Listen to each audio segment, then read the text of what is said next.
šampanjapudel või siis soovite viinapudel avatakse ikka üldiselt Kremlis, kui põhja-lõunasuunaline trass ei valmi. Sest Vene selline kontseptsioon riikide mõjust on tihti seotud olnud ka raudteega ja sellest on rääkinud juba Lennart Meri, nii et ma arvan, mina olin üsna noor mees ja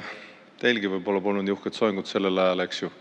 kui sellest räägiti, aga... Jaa, aitäh, härra esimees, täiesti selle infotunni protseduurika ja läbiviimise kohta ongi, et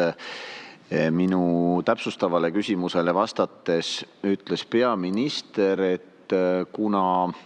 siin järgmised ministrid hakkavad ka vastama, et siis ta ei vasta mu küsimusele ja siis selle asemel kasutas oma 3 minutit, et ma ei tea, pidada loengut väga erinevatel teemadel, rääkida midagi Vene kaardist ja muust. Et kas see ongi teie arvates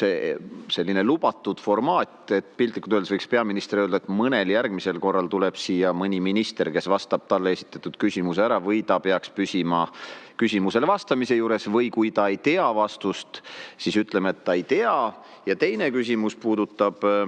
siis võib-olla sellist isiklikumat poolt, et ega ma saan aru, et selline, kuidas ma ütlen,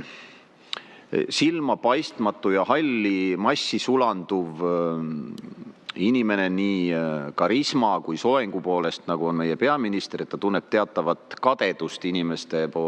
suhtes, kes on säravamad, aga praktiliselt iga kord, kui me kas infotunnis või arupärimiste formaadis räägime sisu küsimustest, hakkab ta rääkima minu soengust. Ja see on täiesti okei,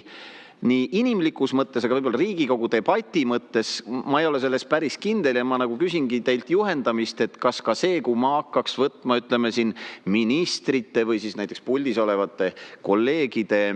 kui me arutame sisu küsimusis, ka välimust selle osas lahata, et kas see, nagu te näete, et me oleme selles osas õigel teel või peaks siin peaministrit natuke aitama, et ta püsiks ikkagi, kui me räägime Rail Balticust, et räägime Rail Balticust. Ma saan aru, et tal ei ole julgust ja iseloomu, et ise kuidagi silmapaistvam olla, aga et kas seda peab siin alati niimoodi esile tooma? Aitäh!